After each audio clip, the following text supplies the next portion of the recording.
So we all know that referrals are an important part of the prospecting process where you can get like unlimited leads for free per se. And you've probably heard like how referrals are done or should be done by asking for like testimonials, feedback, and then like getting them to pass you your contact and all their stuff, right? Which sounds great, but there's still a ton of times where we get stuck, where you get a lot of objections and we just don't seem to be able to get the referrals, right? And today I'll share with you one overlooked, but it's an underrated component or secret that will 10x your referrals when you do it right. Okay, so if you're new to this channel, my name is Benjamin Ong. I'm the CEO of 2XYC, and I have created this channel because there's a lot of financial advisors out there that are, either broke or making tons of money but yet unhappy. Okay, so I do hope that some of the lessons that I have learned while documenting my own process and journey will be able to help you become happier, purposeful, and wealthy.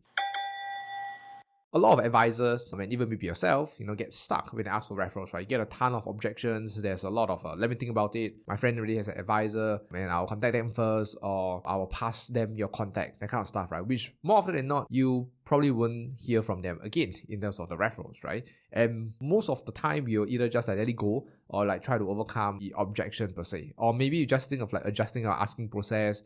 Maybe you could ask better. Maybe we could have been more specific with the people that we want, etc., right? But sometimes, for some reason or another, right, we don't see that much of a huge significant improvement when we look at that. And the reason is because, you ready for it? The reason is because it has less to do with the asking process, because I think that's something everybody can do to a large part easily, right? But it has more to do with the sales process and experience that you provide to your prospect or your client. There's this big misconception, or this belief, I would say, that when we close someone or when someone became a prospect converted to a client, we assume that means that they trust us and would therefore want to refer people to us. It just sounds logical, right? Like, if obviously you buy from me, this means that you trust me, you kind of like me, and then you probably most likely will refer people to me, right? So that's kind of like the biggest belief that I think a lot of advisors have, and I can tell you that that's not true. Okay, so let me give you an analogy for that. Imagine one day you go for a restaurant, or like you head to a restaurant for dinner or something like that, right? And let's say the food is okay, not the best, price is fine, but the overall experience is just okay, right? It's nothing fantastic at all. And if let's say your friend comes over to ask you and say like, hey, I saw your Instagram story, I saw that you were at this restaurant, I'll bring my dad to the restaurant to celebrate his birthday, his 60th birthday, would you recommend me to go there? Now, most likely, you'll probably tell the truth and just be like, it's okay, it's not the best, there are probably better restaurants out there, right? So that will be kind of like your response. Now, in the second scenario, if let's say you go to a restaurant that's fantastic experience, I don't know, let's say Hai Di Lao or some fine dining kind of restaurant, for example, and let's say the total experience is like fantastic, it's really, really great, you had the best time of your life, right? And if somebody, that same person come and ask you again, hey, should I bring my dad there for 60th birthday, etc., assuming the food is something that suits him, most likely you're going to say, your response is one that is going to be more favorable, right? You're going to be like, yeah, you should, it was fantastic, I've been there, it was great, of course you need to see whether it suits your dad or not, but like to me it was fantastic. It's a little bit on the pricey side, but I think you should go. I really recommend that you should at least try it out.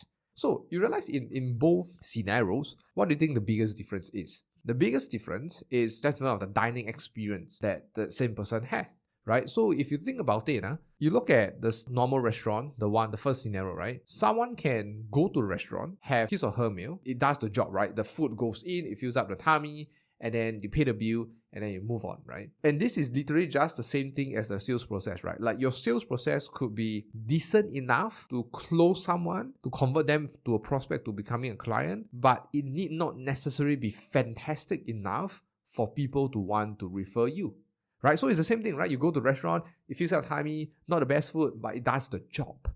But you wouldn't recommend that restaurant to someone else that easily, right? And this is kind of like the biggest belief that I think a lot of advisors have, and you really understand it. And now that you understand it, in fact, right, it has less to do with the kind of like the asking, but it's more to do with the sales process and or so-called the quote-unquote the dining experience, right? So if you look at it that way, what matters most is that between when you meet the prospect, or even before that, all the way until before you close, right? Maybe it could be one appointment that you do, it could be 2 appointments, whichever the case is. You need to have your sales experience and process to be fantastic, to the extent that people want to refer you when you ask them for it. Okay, because at the end of the day, think about it, right? It doesn't matter how perfect your asking process is if your sales experience and process for the customer sucks, right? I repeat, like it doesn't matter how perfect your asking process is if your sales process and experience sucks. Okay, so now that you get this idea, like this is the biggest secret, the next thing then will be asking, okay, so how do we deliver a fantastic sales experience or the sales process within those 1 or 2 appointments? I mean, granted, we don't really have like, a lot of time in that sense. It doesn't seem like it's something you can do a lot of and things like that, right? Sometimes it's only 1 appointment, sometimes it's only 2.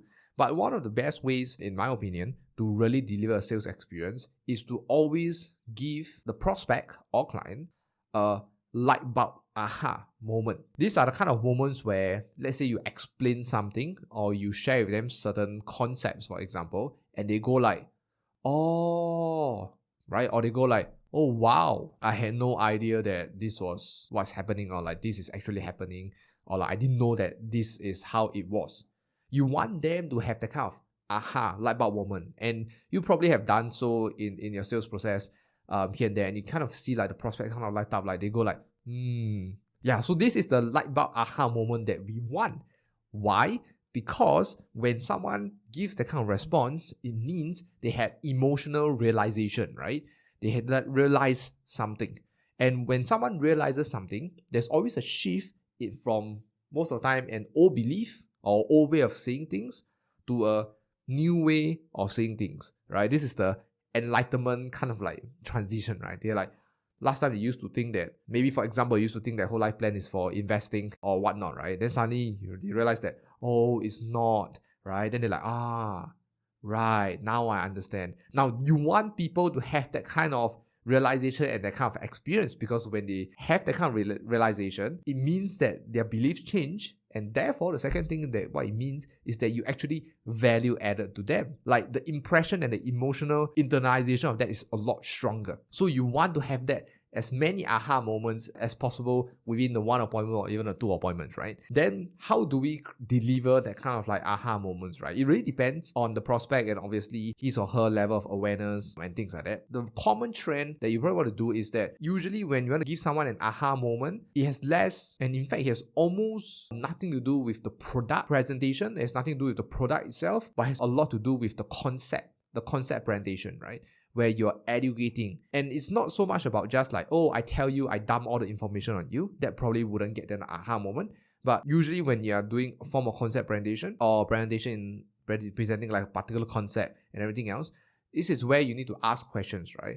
Yeah. So you need to ask questions rather than tell statements. Okay. So when you're presenting, you ask questions, you get them to answer, because when they answer, they will internally realize those answers, right? And realize that, oh, they start to see things clearer from their point of view. Okay, so 2 things. If you want someone to have an emotional realization, right, you need to make sure that you do a concept presentation, and that concept presentation has to involve a lot of you asking questions to allow them to realize the problem, allow them to realize the solution, and etc., right, rather than telling them or making a statement. Okay, so the better you are at that, the easier the sale. I would even argue, right, that the easier the sale will be, and the more your prospects are inclined to refer people over to you, especially when they have that light bulb aha moment. Okay, so this is like by far like the biggest thing that most people don't look at, purely because it is one of the hardest things to do. But it's also the hardest things that when we are able to do or overcome it, that gives us the better or the bigger results, right? So if you want a lot more referrals and be more referable, you want to make sure that your sales process and experience are not just like good enough to close a sale, but one that is fantastic enough such that your prospects want to refer you, right? Because remember, right, it doesn't matter how good your asking process is if the prospect feels that your entire sales experience or process kind of like meh or kind of suck, right? But if your sales experience is fantastic, you'll get a ton of referrals even if your asking process is mediocre. Okay, so I hope this lesson was valuable to you and give you that light bulb aha moment in your entire referral asking process. So do like, subscribe, and comment your thoughts below. Lots of love, and I'll see you in the next video.